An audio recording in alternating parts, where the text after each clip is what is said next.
Now, I want to show you just a quick trick. I talk about, there goes a plane. I talk about the cutting of these vacuum-formed parts loose from their sheets. So here are the bomb parts, and you can tell the difference. Here's the front end of the bomb, this is the back end. The larger dimple on the back is for the attachment of the fins. So this part will be glued on here.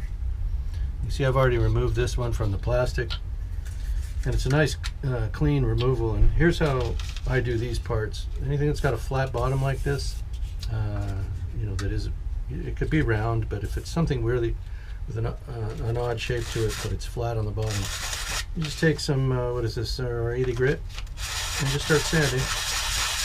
You go in a circle, like so, and you just keep turning the part just a little bit.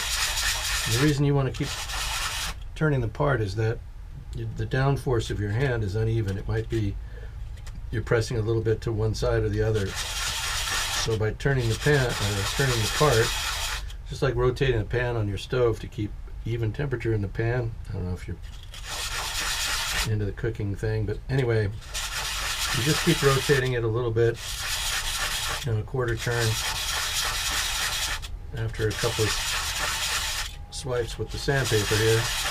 And yeah, you just keep going. You want to sand it flat, you know, and I don't want to get an angled, you know, I want it to be nice and flat like so. And just keep going. You'll start to hear the plastic break loose.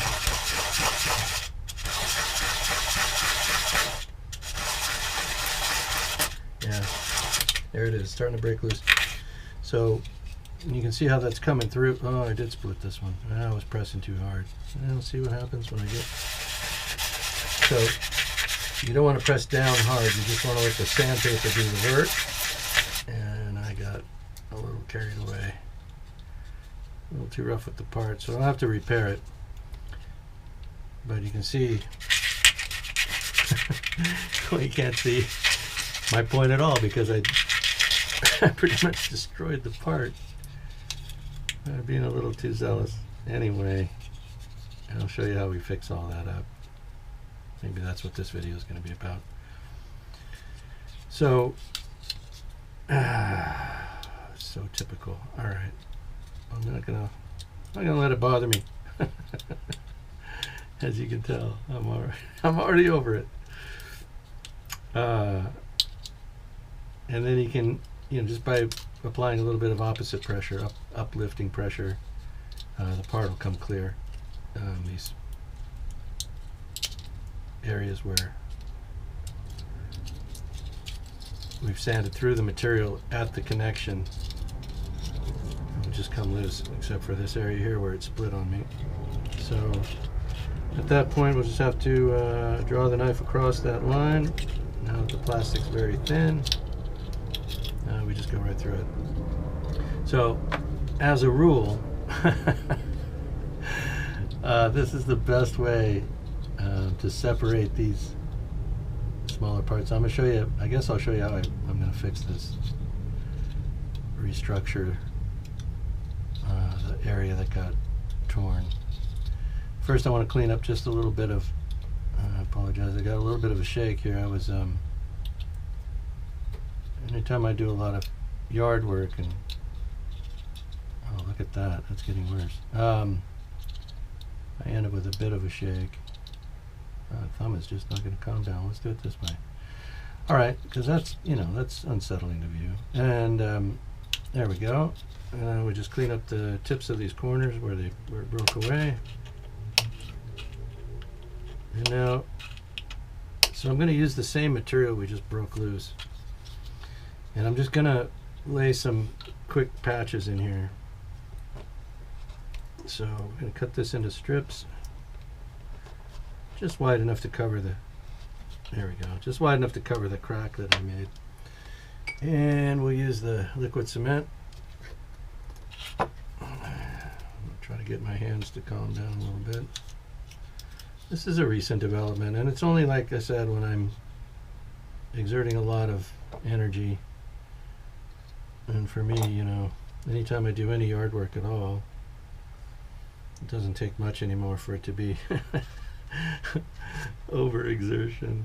Yeah, because you know. So I'm just going to lay that in there for now. You see how it covers the crack? It'll seal with it, and then I'll just take the scissors here once that's dry and clip off that excess. The little bit of plastic in there will not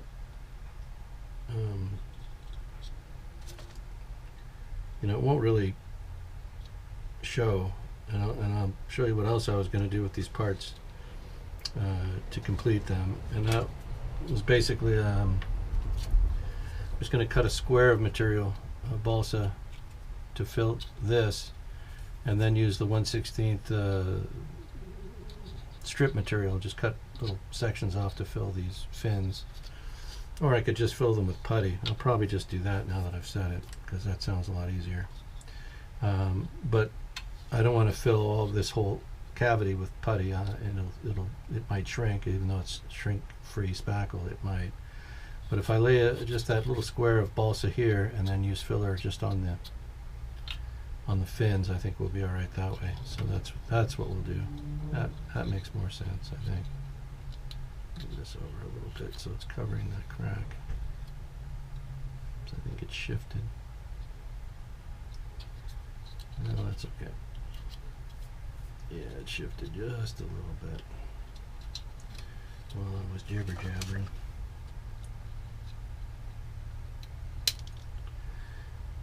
Okay, and then let's get another. I didn't really cut those wide enough. This is what my problem is, and what I was afraid of. So this scrap plastic comes in handy in a lot of different places. So I tend to just keep it in a pile or a box off to the side until I'm fully done with a model. Just because you never know how much of it you might need, and it's just such a handy thing. So when I lay this piece of plastic in there, I can watch the liquid cement. I don't know, I guess it's capillary action or whatever, but you can see it fill the space between the two flat surfaces. It just, you know, goes and creates a solid bond there. And then I might need to just press in here slightly while it cures. Just enough to hold that open flap closed against it. And again, normally when I'm doing this sanding method, I don't have this problem. You don't, as a reminder to myself, it's what I just did, you don't want to press downward too hard. You don't need down force. You let the sandpaper do the work. I was pressing down a little bit, trying to hurry it up. You let the sandpaper do the work, and just gently do that circular sanding motion. And as I said, the reason you want to keep rotating the part is to keep from sanding an angle inadvertently, because of, you know, the weight of your hand is when you're pressing down on a part and sanding in a, you know. And again, I'm not sanding it, you know, side to side. It's a circle for the same reason. You want to distribute that sanding effect evenly across the bottom of a flat part. And again, next time I do it, I'll be showing you I'll be doing it a little more gently, not so robustly as that. So you can see on the first part I went through without the camera. We got a nice clean separation. You don't have to worry about the knife slipping or, you know, any of that stuff on these parts that you can't really replace unless you want to wait 2 to 4 weeks. Actually, you know, Guillow is pretty good. If I order one of these sheets from them, I'll probably get it in about 4 days. And the 2 times that I've ordered, you know, replacement items from them, they've gotten the order right both times, so that's always helpful. It's a little disconcerting if you've, you know, placed 1 or 2 orders with a company and 1 or both of them are wrong. But they got them right. They sent me the right stuff, and they sent it quick. And so if you're in the middle of a project, and I think they appreciate that, I might have mentioned, you know, in my email, hey, you know, I am kind of in the middle of this thing, and it broke right at the opportune moment. But I think they just kind of figure that anyway, factor that in. They didn't waste any time, is what I'm saying, and got the parts out to me.